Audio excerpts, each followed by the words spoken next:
Imagine an entire population fleeing for their lives. Their homes are taken, their wealth is stolen, their futures are completely uncertain. Now, picture a ruler who opens his doors, offers them protection, and gives them a chance to rebuild their lives from scratch. This isn't a fairy tale.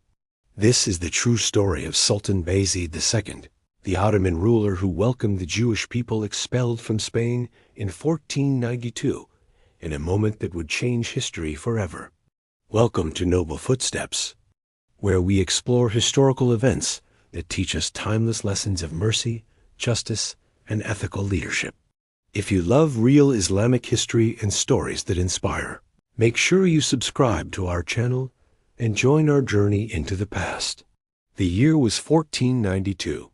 In Spain, the Catholic monarchs, Ferdinand and Isabella, had just issued the Alhambra decree. This was a brutal edict forcing all Jewish people to either convert to Catholicism or leave the country within a matter of months. To refuse meant persecution, imprisonment, or even death. Overnight, hundreds of thousands of families were uprooted. They were people who had lived in Spain for generations, contributing to its culture, science, and economy. Now, they were declared outcasts. Imagine the panic, the heartbreak. They had to sell their homes and businesses for a pittance, packing only what they could carry on foot or by cart. Entire communities, vibrant and full of life, were suddenly scattered, frightened, and desperate. They became known as the Sephardic Jews, from the Hebrew word for Spain, Sephard. As they sought refuge, many European nations turned their backs. Doors were slammed shut. They faced hostility, robbery, and even enslavement. The world seemed to have no place for them. But news of their plight traveled across the Mediterranean, reaching the vast Ottoman Empire. This land was ruled by Sultan Bayezid II, a man known for his deep faith, wisdom, and compassionate sense of justice. He was not a warmonger like his father, Mehmed the Conqueror, but a builder, a patron of the arts, and a deeply pious leader. When a message reached the Sultan's court describing the dire situation, thousands of Jewish families are fleeing persecution. They are without shelter and safety. It stirred the heart of the empire. Of course, not everyone was immediately on board. Some of the Sultan's advisors were cautious. They voiced concerns. "Your Majesty, these people are strangers. They follow a different faith. Bringing so many of them here could cause social unrest and drain our resources." This was a common fear, the kind of argument that has been used throughout history to justify closing borders and turning away those in need. But Sultan Bayezid saw things differently. His response was firm, clear, and rooted in a profound ethical code. He reportedly declared, "You call Ferdinand a wise king, he who has impoverished his own country to enrich mine." He saw the expulsion not as a problem to be avoided, but as a moral test and a strategic opportunity. He understood that a just society is a strong society.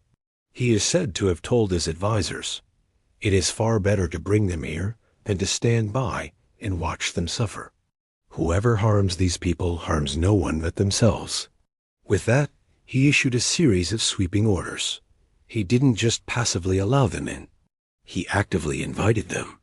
He dispatched the Ottoman navy, not for war, but for a mission of rescue. His ships sailed to Spanish ports to provide safe passage for the desperate refugees. He commanded his governors throughout the empire to welcome them with open arms. His decree was explicit. No one was to refuse the Jews entry or cause them any harm. Doing so would be punishable by death. He then specified where they could settle, granting them permission to establish new lives in major cities like the capital, Istanbul, as well as Salonika, Edirne, and Izmir. But his support went even further. He didn't just offer them a place to exist. He gave them the tools to thrive. He ordered that they be given protection for their homes, their synagogues, and their businesses. He granted them tax exemptions to help them get started. Sultan Bayezid recognized the incredible potential they brought with them. These weren't just refugees. They were skilled doctors, talented merchants, brilliant scholars, and master artisans. He knew that their knowledge and experience, particularly in fields like medicine, printing, and international trade, would be a tremendous asset to the Ottoman Empire. He saw their arrival not as a burden, but as a blessing. When the Jewish refugees finally arrived on Ottoman shores, the sight must have been heartbreaking. Thousands of people, exhausted from their treacherous journey, malnourished, and emotionally shattered by the loss of everything they had ever known. They were welcomed not with suspicion, but with genuine compassion. The local Muslim and even Christian communities, following the Sultan's lead, provided food, clothing, and shelter. The Sultan himself ensured that they were given everything they needed to start over.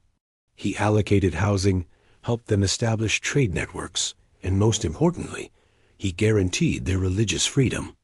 They were allowed to build synagogues, practice their faith openly, and establish their own courts to handle community affairs. This was a level of tolerance almost unheard of in 15th century Europe. There's a famous, though perhaps apocryphal, statement attributed to Bayezid where he said, "The expulsion of these people is a great loss for Spain. It is our gain and our blessing that we protect them." Whether he said those exact words or not, his actions spoke them loud and clear. The impact of this decision was immediate and long-lasting.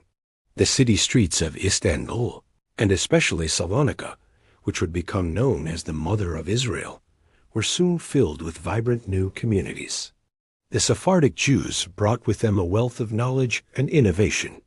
They introduced the first printing press to the Ottoman Empire, revolutionizing the spread of information. They became physicians to the sultans, diplomats, and key players in the empire's thriving trade routes. The fusion of Sephardic, Ottoman, and Islamic cultures created a unique and dynamic society. Scholarship, trade, and the arts flourished. Many historians note that the Ottoman Empire's policy of tolerance during this period stood in stark contrast to the religious persecution and intolerance sweeping across much of Europe. Sultan Bayezid's leadership demonstrated that true power isn't measured just by armies or wealth, but by mercy, the protection of the vulnerable, and the wisdom to see strength in diversity. So, what can this incredible story from over 500 years ago teach us today? First, it shows us that protecting the vulnerable is the ultimate mark of a true and noble leader. It's easy to be strong when you're punching down. Real strength is shown when you lift others up. Second, it proves that compassion can transform entire societies. The influx of new people, ideas, and skills enriched the Ottoman Empire in ways that lasted for centuries.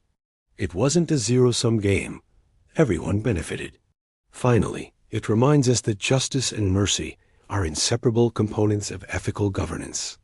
A ruler's duty isn't just to their own people, but to humanity.